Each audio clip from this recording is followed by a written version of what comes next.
ਵਾਹਿਗੁਰੂ ਜੀ ਕਾ ਖਾਲਸਾ ਵਾਹਿਗੁਰੂ ਜੀ ਕੀ ਫਤਿਹ। ਜਿਸ ਸਮੇਂ ਸ੍ਰੀ ਗੁਰੂ ਨਾਨਕ ਦੇਵ ਜੀ ਨੇ ਇਸ ਸੰਸਾਰ ਵਿੱਚ ਪ੍ਰਕਾਸ਼ ਕੀਤਾ, ਉਸ ਸਮੇਂ ਹਿੰਦ ਵਾਸੀਆਂ ਦੀ ਰਾਜਨੀਤਿਕ, ਸਮਾਜਿਕ ਅਤੇ ਧਾਰਮਿਕ ਦਸ਼ਾ ਬੜੀ ਤਰਸਯੋਗ ਸੀ।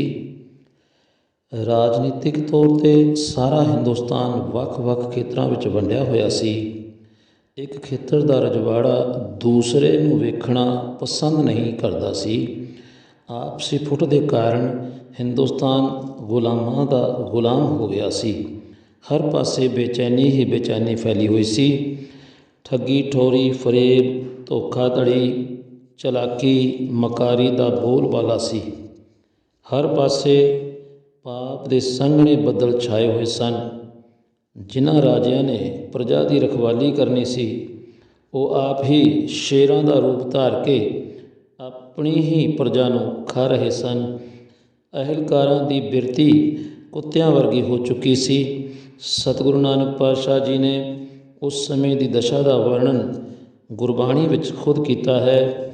ਰਾਜੇ ਸ਼ੀਂਹ ਮੁਕੱਦਮ ਕੁੱਤੇ, ਜਾਏ ਜਗਾਇਨ ਬੈਠੇ ਸੁੱਤੇ, ਚਾਕਰ ਨਹਿਦਾ ਪਾਇਨ ਘਾਓ, ਰਤ ਪਿਤ ਕੁੱਤਿਓ ਚਟ ਜਾਓ। ਮਲਹਾਰ ਮਹਿਲਾ ਪਹਿਲਾ, ਅੰਗ 1288। ਰਖਵਾਲੇ ਆਪਣੀ ਜ਼ਿੰਮੇਵਾਰੀ ਦਾ ਤਿਆਗ ਕਰਕੇ ਦਿਨ ਰਾਤ ਐਸ਼ ਪ੍ਰਸਤੀ ਵਿੱਚ ਗਲਤਾਨ ਸਨ। ਪ੍ਰਜਾ ਬਿਲਕੁਲ ਬੇਸਹਾਰੀ ਹੋ ਕੇ ਬੇਬਸੀ ਦੀ ਦਸ਼ਾ ਵਿੱਚ ਜੂਝ ਰਹੀ ਸੀ। ਇਨਸਾਫ ਕਰਨ ਵਾਲੇ ਵੱਢੀ ਲੈ ਕੇ ਸੱਚੇ ਦਾ ਹੱਕ ਝੂਠੇ ਨੂੰ ਦੇ ਰਹੇ ਸਨ।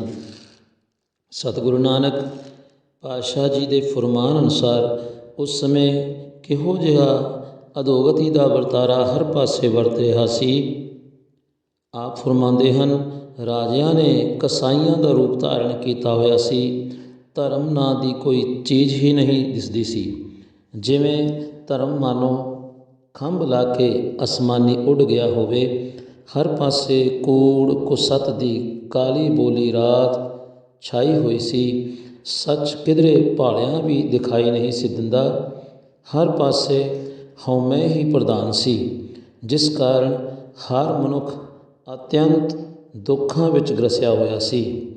ਕਲ ਕਾਤੀ ਰਾਜੇ ਕਾ ਸਾਈ, ਧਰਮ ਪੰਖ ਕਰ ਉਡਰਿਆ, ਕੂੜ ਅਮਾਵਸ ਸੱਚ ਚੰਦਰਮਾ, ਦਿਸੈ ਨਾਹੀ ਕਹਿ ਚੜਿਆ। ਹਉ ਭਾਲ ਵਿਕੁੰਨੀ ਹੋਈ, ਆਂਧੇਰੇ ਰਾਹ ਨਾ ਕੋਈ, ਵਿੱਚ ਹਉਮੈ ਕਰ ਦੁਖ ਰੋਈ, ਕਹੋ ਨਾਨਕ ਕਿਨ ਬਿਧ ਗਤ ਹੋਈ। ਸ਼ਲੋਕ ਮਹਿਲਾ ਪਹਿਲਾ, ਅੰਗ 145।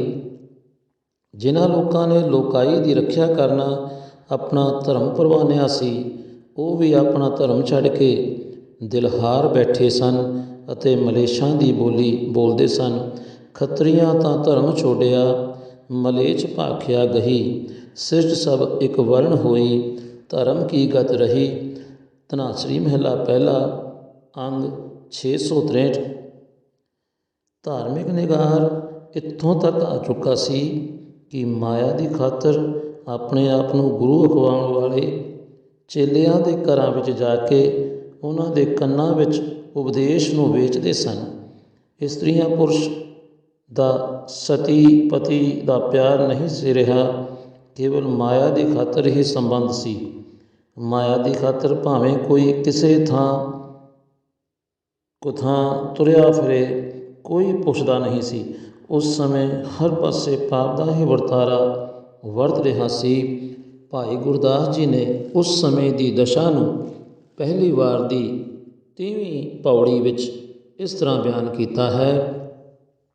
ਕਲ ਆਈ ਕੁੱਤੇ ਮੁਹੀ, ਖਾਜ ਹੁਆ ਮੁਰਦਾਰ ਗੁਸਾਈ, ਰਾਜੇ ਪਾਪ ਕਮਾਵਦੇ ਉਲਟੀ ਵਾੜ, ਖੇਤ ਕੋ ਖਾਈ, ਪ੍ਰਜਾ ਅੰਧੀ ਗਿਆਨ ਬਿਨ, ਕੂੜ ਕੁਸੱਤ ਮੁਖੋਂ ਅਲਾਈ, ਚੇਲੇ ਸਾਜ ਵਜਾਏਂਦੇ ਨੱਚਨ ਗੁਰੂ ਬਹੁਤ ਵਿਦ ਭਾਈ, ਸੇਵਕ ਬੈਠਣ ਘਰਾਂ ਵਿੱਚ ਗੁਰ ਉਠ ਘਰੀ ਤਿਨਾੜੇ ਜਾਈ, ਕਾਜੀ ਹੋਏ ਰਿਸ਼ਵਤੀ ਵੱਡੀ ਲੈ ਕੇ ਹੱਕ ਗਵਾਈ, ਇਸਤਰੀ ਪੁਰਖੈ ਦਾਮ ਹਿਤ ਭਾਵੈ ਆਏ ਕਿਥਾਊ ਜਾਈ, ਵਰਤਿਆ ਪਾਪ ਸਬਸ ਜਗ ਮਾਹੀ। ਵਾਰ ਪਹਿਲੀ ਪੌੜੀ 30ਵੀਂ। ਸਾਰੀ ਲੋਕਾਈ ਜਾਤਾਂ ਪਾਤਾਂ ਵਿੱਚ ਵੰਡੀ ਹੋਈ ਸੀ। ਇੱਕ ਮਨੁੱਖ ਦੂਜੇ ਤੋਂ ਨਫ਼ਰਤ ਕਰਦਾ ਸੀ। ਇੱਕ ਫਿਰਕਾ ਦੂਜੇ ਨੂੰ ਵੱਢੂ ਖਾਉ ਕਰਦਾ ਸੀ। ਧਾਰਮਿਕ ਕਰਮਕਾਂਡ ਕੇਵਲ ਵਿਖਾਵੇ ਦੇ ਹੀ ਰਹਿ ਗਏ ਸਨ। ਆਂਟ ਸੇਤੀ ਨਾਕ ਪਕੜੈ ਸੂਝ ਤੇ ਤਿਨ ਲੋ। ਮਗਰ ਪਾਛੈ ਕਛੁ ਨ ਸੂਝੈ ਇਹੋ ਪਦਮ ਅਲੋ। ਧਨਾਸਰੀ ਮਹਿਲਾ ਪਹਿਲਾ ਅੰਗ 662। ਸਾਰਾ ਧਰਮ ਕਰਮ ਮਾਇਆ ਦੀ ਖਾਤਰ ਹੀ ਹੁੰਦਾ ਸੀ।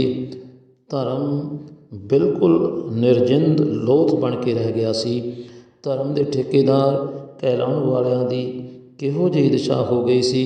ਸਤਿਗੁਰੂ ਜੀ ਨੇ ਖੁਦ ਧਨਾਸਰੀ ਰਾਗ ਵਿੱਚ ਅੰਕਿਤ ਕੀਤੀ ਹੈ। ਕਾਦੀ ਕੂੜ ਬੋਲ ਮਲ ਖਾਏ। ਬ੍ਰਾਹਮਣ ਨਹਾਵੈ ਜੀਆ ਘਾਏ। ਜੋਗੀ ਜੁਗਤ ਨ ਜਾਣੈ ਅੰਧ। ਤੀਨੇ ਉਜਾੜੇ ਕਾ ਬੰਧ। ਧਨਾਸਰੀ ਮਹਿਲਾ ਪਹਿਲਾ ਅੰਗ 662। ਇਹੋ ਜਿਹੇ ਕੂੜ ਕੁਸਤ ਤੇ ਅੰਧੇਰੇ ਸਮੇਂ ਸਤਿਗੁਰੂ ਨਾਨਕ ਪ੍ਰਗਟਿਆ। ਮਿੱਟੀ ਧੁੰਦ ਜਗ ਚਾਨਣ ਹੋਆ। ਜਿਉਂ ਕਰ ਸੂਰਜ ਨਿਕਲਿਆ ਤਾਰੇ ਛਪੇ ਅੰਧੇਰ ਪਲੋਆ। ਭਾਈ ਗੁਰਦਾਸ ਜੀ ਵਾਰ ਪਹਿਲੀ ਪੌੜੀ ਦੂਜੀ। ਤਥਾ ਆਪ ਨਾਰਾਇਣ ਕਲਾਧਾਰ ਜਗ ਮੈਂ ਪਰਵਰਿਓ। ਸਵਈਏ ਮਹੱਲੇ ਤੀਜੇ ਕੇ ਅੰਗ 1395।